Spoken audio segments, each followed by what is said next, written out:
Shri Venkateswara gold తాకట్టులో ఉన్న మీ బంగారాన్ని విడిపించి కొనబడును.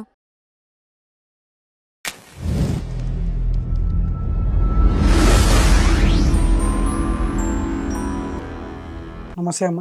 నమస్తే అమ్మ, రాముడు చనిపోయాడు కాబట్టి జోహార్ శ్రీరామ్ అనాలి, కానీ జై శ్రీరామ్ అని అంటున్నారు ఎందుకని చెప్పేసి పాస్టర్ అజయ్ బాబు గారు ఒక పలానా ఇంటర్వ్యూలో అనడం జరిగింది. సో దాని మీద మీ యొక్క అభిప్రాయం ఏంటి?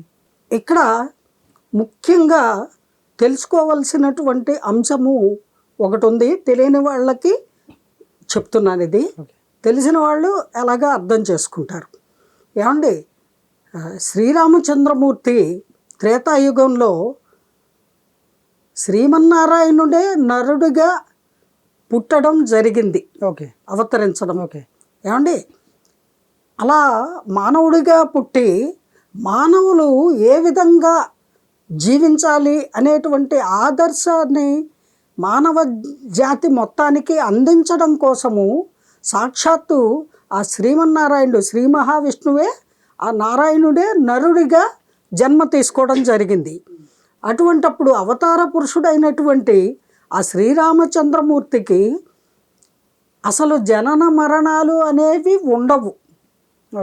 కానీ మానవులకి ఎలా జీవన విధానాన్ని నేర్పాలి అనేటువంటి భావనతోటి ఆయన నరుడిగా అవతరించడం జరిగింది, మంచిగా పుట్టడం జరిగింది.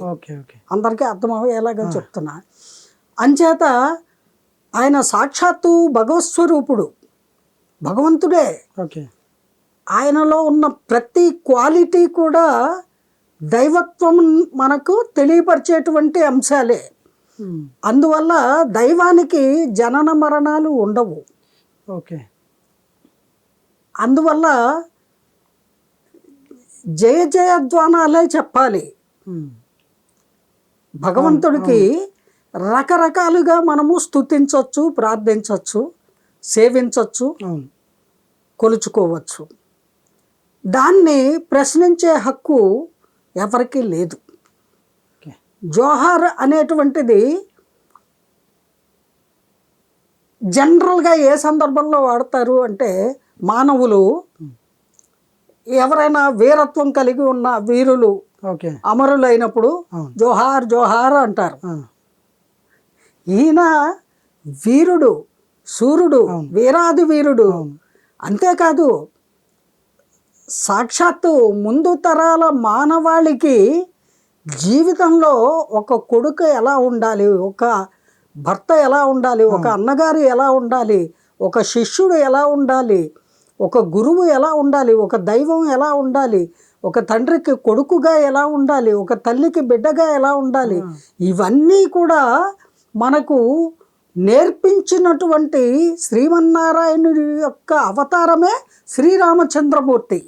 అంతటి ఘన చరిత్ర కలిగినటువంటి త్రేతాయుగంలో మన కోసమే పుట్టిన భగవంతుడు శ్రీరామచంద్రమూర్తి.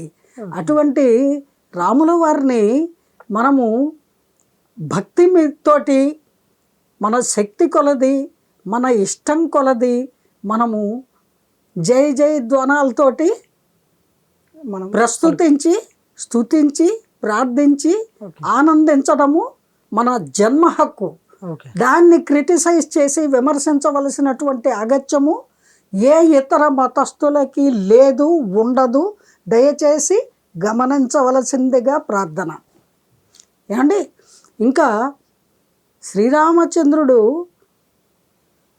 ఎంతటి గొప్ప వ్యక్తి అంటే ఆదర్శమూర్తి. ఇప్పుడే కాదు, ఇంకా అనేక యుగాలు గడిచినా కూడా భగవంతుడు మనకి ఆదర్శము. ఆ భగవంతుడు, ఆ పరమాత్ముడే మనకి ఎలా జీవించాలి, ఎలా ప్రవర్తించాలి, ఎలా ఉండాలి అనేది నేర్పడానికి మామూలు మనిషిగా పుట్టాడు. అందువల్ల ఆయన మనిషిగా భావించే వాళ్ళు అల్పులు, అజ్ఞానులు. వాళ్ళకి మనం సమాధానం చెప్పలేము. కానీ మనందరికీ సంబంధించి ఆయన దైవము. ఆ దైవాన్ని దైవంలాగే కొలుస్తాము, అలాగే ఆరాధిస్తాము, అలాగే సేవిస్తాము, అలాగే పూజిస్తాము, అలాగే శ్రీరామచంద్రుని సేవలో తరిస్తాము.